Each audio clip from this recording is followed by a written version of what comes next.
안녕하십니까. 유튜브 바이블의 박종수 목사입니다. 한 주간 잘 지내셨나요? 지난주까지는 우리가 율법에 대한 이야기들을 함께 나누어 보았습니다. 율법 중에서도 10가지의 계명, 10계명을 통해서 우리가 하나님 앞에 어떤 모습으로 나아가야 하고 또 하나님이 우리에게 원하시는 것은 무엇인지에 대한 이야기들을 함께 살펴보았는데요. 10계명은 우리 굉장히 중요한 문제들을 그리고 가장 소중한 것들을 이야기하고 있는데 그것의 바로 대표적인 것이 무엇이었냐면 타인에 대한 일들 그리고 생명의 소중함이었습니다. 하나님께서 우리를 소중히 여기시는 것처럼 우리 또한 하나님을 소중하게 여겨야 하고 하나님께로 가까이 나아가야 할 뿐만 아니라 하나님은 우리 외에 이 땅에 존재하고 있는 수많은 사람들 그들 또한 소중하게 여기시기에 우리가 그들을 소중하게 여겨야 하고 무엇보다 영적인 영혼의 생명을 소중히 여겨야 하는 그러한 내용들의 모습들을 우리가 10계명을 통해서 함께 나누어 보았습니다. 오늘은 그 10계명, 즉 율법과 연관되어져 있는 중요한 문제를 한 가지 다루려고 합니다. 그것이 뭐냐면 바로 죄입니다. 율법을 통해서 우리가 많은 것들을 알 수 있지만 이 율법과 반드시 연관지어질 수밖에 없는 것이 바로 죄입니다. 왜냐하면 율법을 어기는 것이 죄이기 때문입니다. 그런데 우리가 이 죄에 대한 문제를 조금 더 살펴볼 필요가 있는데요. 우리는 죄라고 하면 나쁜 행동, 나쁜 모습, 나쁜 삶에 대한 생각들을 먼저 떠올리기도 합니다. 하지만 우리가 그 일들을 떠올리기 이전에 반드시 생각해야 할 것이 있습니다. 하나님이 말씀하시는 죄는 무엇인가?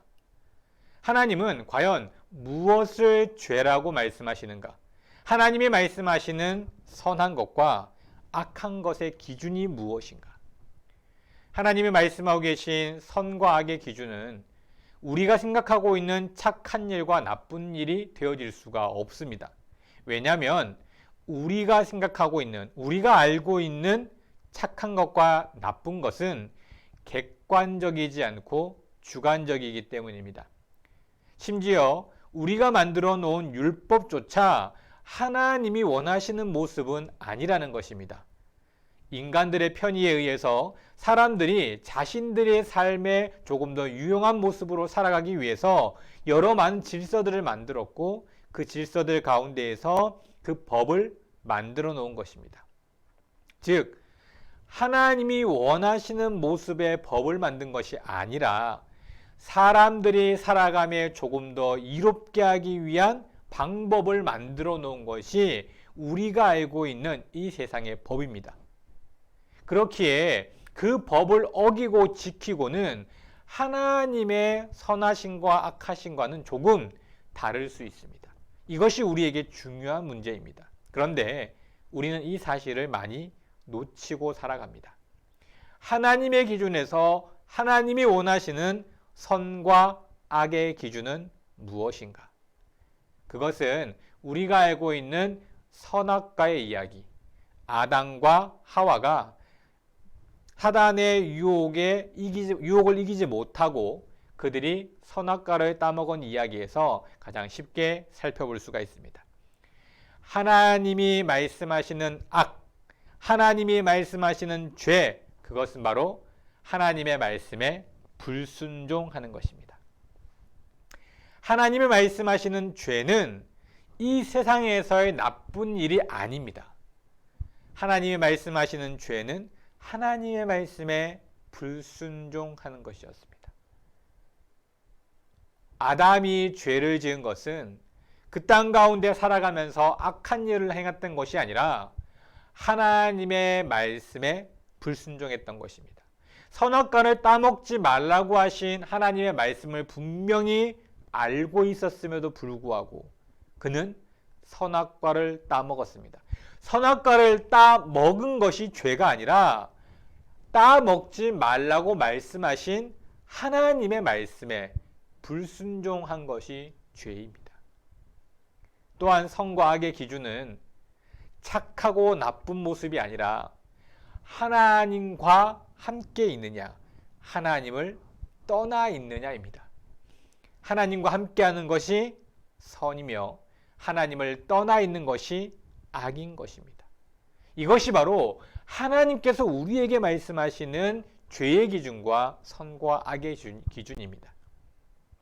그러면 과연 내 삶은 어떠한 삶을 살아가고 있는가 하는 것입니다. 하나님이 말씀하신 대로 나는 죄를 짓지 않고 살아가는가? 하나님 말씀하신 대로 나는 착한 삶을 선한 모습으로 살아가고 있는가 하는 것입니다. 내가 세상 속에서 남들에게 피해를 끼치지 않고 세상 가운데 그래도 남들보다는 이웃을 돕고 다른 사람들을 돕고 좋은 일을 많이 하며 살아간다고 해서 선한 사람이라고 이야기할 수가 없다는 것입니다. 아무리 착한 삶을 살아도 누구와 함께하지 않으면요, 하나님과 함께하지 않으면 우리는 죄인인 것입니다. 죄를 짓고 있는 것입니다. 악한 삶을 살아가고 있는 것입니다. 이 땅에서의 좋은 일, 선한 일 분명히 필요한 일입니다. 하지만 우리에게 있어 하나님을 믿는 하나님의 백성으로서 죄가 무엇인지에 대한 기준은 알고 있어야 합니다. 그래서 성경에서는 그리고 신학에서는 이것을 원죄와 자범죄로 이야기하고 있습니다. 원죄는 아담 때문에 생긴 죄입니다. 아담이 하나님의 말씀을 불순종하기 시작하면서 사람들에게는 죄가 들어오게 되는데 그 죄는 아담에게서 그친 것이 아니라 한 사람으로 인해 죄가 들어왔다라고 말씀하시면서 또 다른 한 사람에 대한 이야기를 말씀하시는데, 즉 한 사람의 불순종으로 인해서 그 후손들은 죄를 가지고 태어난다는 것입니다. 이 죄는 하나님을 떠나 있는 것입니다. 사람들은 태어나면서부터 자연스럽게 하나님의 백성이 되어지고 하나님의 사람이 되어지는 것이 아닙니다. 하나님으로부터 떠나 있는 상태로 이 땅 가운데 태어납니다. 이것이 바로 쉽게 이야기하면 원죄인 것입니다. 원죄라고 하는 것은 아담으로부터 생긴 죄, 아담이 불순종하여 하나님을 떠나버린 상태가 되어진, 그래서 하나님으로부터 영원한 죽음을 일컫게 되는 그와 같은 모습을 보여지게 됩니다. 그것이 원죄입니다. 또한 사람은 원죄로 그치지 않습니다. 하나님을 떠나 있었기에 그 사람은 자연스럽게 세상 가운데 여러 많은 죄들을 지으며 살아가게 됩니다. 작고 사소하게 보일지 모르지만 그 작고 사소한 것도 죄입니다. 죄는 사실 크고 작은 것이 없습니다. 그럼에도 불구하고 사람들은 죄를 적게 지은 사람과 많이 지은 사람, 작은 죄를 지은 사람과 큰 죄를 지은 사람을 구분해서 본인은 선한 것처럼 그렇게 이야기하기도 합니다. 하지만 하나님의 심판대 위에 서면 조그만 죄든 큰 죄든 많은 죄든 적은 죄든 반드시 심판을 받게 되어져 있습니다. 우리는 이 땅 가운데 살아가면서 많은 죄들을 지으며 살아갑니다. 하나님의 백성임에도 불구하고 하나님의 말씀에 불순종하는 경우도 많고 하나님과 가까이 하지 못하는 경우도 많습니다. 무엇보다 그것이 더욱 큰 죄임에도 그것이 죄인 줄도 모르고 살아가는 경우들도 많습니다. 우리는 이러한 자범죄, 삶 속에서 나 스스로 짓는 죄들을 짓게 되어진다는 것입니다. 이러한 죄를 지어가면서 우리는 어리석은 삶을 살게 되는 것입니다. 그럼 죄는 조금 더 쉽게 설명해서 이 죄가 과연 무엇인가? 죄는 하나님의 주권에 대적하는 것입니다. 하나님의 선하심을 의심하는 것입니다. 즉 하나님께서 말씀하신 그 말씀에 불순종하면서 하나님의 말을 듣지 않는다. 이와 같은 모습이 되어지겠죠. 그러므로 대적이라는 단어를 쓰게 되었고요. 하나님의 선하심을 의심한다는 것은 하나님께로 가까이 있는 것이 선임에도 불구하고 그것을 거부하면서 그것이 꼭 선이냐, 다른 모습의 선이 있는 것은 아니냐, 다른 선을 이야기할 수 있는 것은 아니냐라고 의심하는 그와 같은 행위입니다. 그렇기에 하나님을 가까이 하지 않고 하나님의 말씀대로 살아가지 않는 것이죠. 이와 같은 모습의 이야기들로 이야기하고 있습니다. 이것이 뭐라고요? 죄입니다. 하나님의 주권을 대적하는 것, 하나님의 그 말씀, 하나님의 그것에 불순종하는 그와 같은 행위를 대적, 이렇게 이야기하고 하나님을 가까이 하지 않으려고 하고 또 다른 것에서 무엇인가 선한 것을 찾으려고 하는 의심, 이것을 성경에서는 죄로 이야기하고 있는 것입니다. 이런 죄의 마지막 그 결과는 무엇일까요? 바로 심판입니다. 하나님은 누구나 하나님의 심판대 위에 설 것이라고 분명하게 말씀하셨고 죄 지은 대로 그 대가를 치를 것이라고 말씀하셨습니다. 우리는 이 땅에서 오랜 시간 살아가는 것처럼 보입니다. 80년에서 100년의 시간을 살게 되는데 참 긴 시간처럼 여겨집니다. 하지만 하나님이 우리에게 허락하신 영원한 생명에 비하면 그 삶은 결코 긴 삶이 아닙니다. 이 짧은 이 땅에서의 삶 속에 우리가 행해야 할 것은 하나님께로 가까이 가고 하나님 말씀 앞에 순종하며 나아가는 것입니다. 그럴 때 하나님 앞에 심판대, 하나님의 심판대 위에 섰을 때 우리가 당당할 수 있는 것입니다. 그런데 사람은 누구나 죄를 지을 수밖에 없습니다. 한 가지의 죄만 지어도 우리는 죽음이라는 영적인 죽음을 맞이할 수밖에 없습니다. 그렇게 이야기한다면 누구도 하나님의 심판대를 벗어날 수 없고 하나님의 심판을 벗어날 수 없다는 이야기죠. 로마서에서 여러분이 잘 아는 것처럼 의인은 없나니 단 한 명도 이 땅에 존재하지 않는다라고 말씀하셨습니다. 우리 모두는 그러면 죽음 앞에 서야 하는 존재일까요? 아닙니다. 하나님이 우리를 너무도 사랑하셨기 때문에 속죄의 은혜를 주셨습니다. 여러분이 잘 알고 있는 것처럼 예수 그리스도의 보혈로 히브리서 9장 22절 말씀해 보면 피 흘림이 없은즉 사함이 없다라고 말씀하셨는데 예수 그리스도를 이 땅에 보내어 주십니다. 우리의 죄를 용서할 수 있는 분은 내가 아니라 하나님밖에 없다는 사실입니다. 하나님만이 우리의 죄를 용서하실 수 있는 창조주이십니다. 그리고 우리를 너무도 사랑하셨기에 예수 그리스도를 이 땅에 보내어 주셨습니다. 그리고 십자가에 못 박혀 피 흘리심으로 우리에게 영원한 생명을 허락하셨고 예수 그리스도의 부활을 보여주시면서 우리 또한 그와 같이 부활할 것이라는 것을 분명하게 보여주셨습니다. 우리는 영원한 생명을 가진 자들입니다.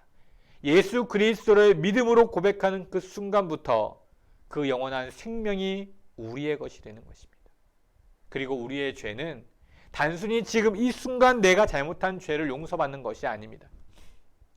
내가 태어난 그 순간부터 그리고 내가 죽는 그 순간까지 모든 죄를 용서받은 것입니다. 그렇지 않다면 우리는 매일매일 죄를 지을까 봐 두려운 마음으로 살아야 합니다. 하지만 하나님께서는 한 사람의 죄를 또 다른 예수 그리스도 그 한 사람으로 말미암아 영원토록 그 죄를 용서하실 거라고 말씀하셨습니다. 그러면 여기서 그러면 내 모든 죄는 용서받았으니까 난 아무렇게나 살아도 되는 것일까요? 그렇지 않습니다. 우리는 더욱더 거룩하게 살아야 합니다. 구별되게 살아야 합니다. 어떤 모습으로요? 하나님의 백성답게 하나님의 말씀에 순종하는 그러한 삶을 살아야 합니다. 그 순종할 수 있는 방법이 뭐죠? 이전 시간에 배웠던 십계명인 것입니다. 생명을 소중히 여기고 타인을 돕고 이웃을 사랑하는 삶을 살아가야 하는 것입니다. 누구를 위해서요? 하나님의 영광을 위해서. 나를 위했던 그 삶보다 이제는 더 잘 살아야 하는 것입니다. 더 선한 모습으로 살기 위해 애써야 하는 것입니다. 더 힘써 우리가 나아가야 합니다. 누구를 위해서요? 하나님을 위해서. 그것이 우리의 삶인 것입니다. 내가 용서받은 그 은혜가 너무도 감격스럽기에 우리는 그 감격의 은혜를 가지고 하나님 앞으로 나아가는 것입니다.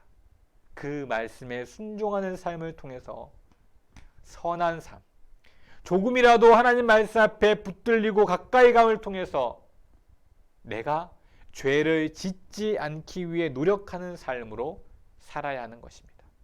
그것이 바로 하나님의 백성인 우리들의 삶인 것입니다. 하나님은 그러한 일들을 우리에게 말씀해 주고 계십니다.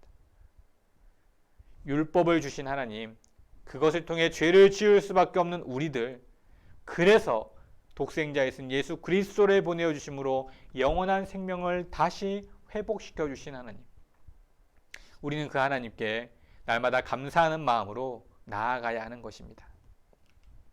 오늘의 키워드입니다. 죄의 종류 두 가지를 말씀드렸는데요. 우리가 하나님으로부터 떠나버린 상태, 하나의 죄, 내가 이 땅 가운데 살아가면서 지을 수밖에 없는 죄, 그 두 가지의 죄를 말씀드렸습니다. 오늘의 키워드는 그 두 가지의 죄를 적어주시는 것입니다.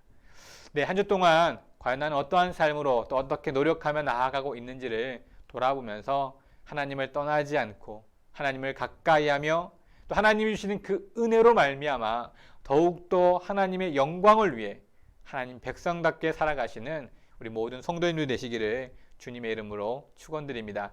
한 주 동안 또 승리하는 삶 되시기를 바라겠습니다. 감사합니다.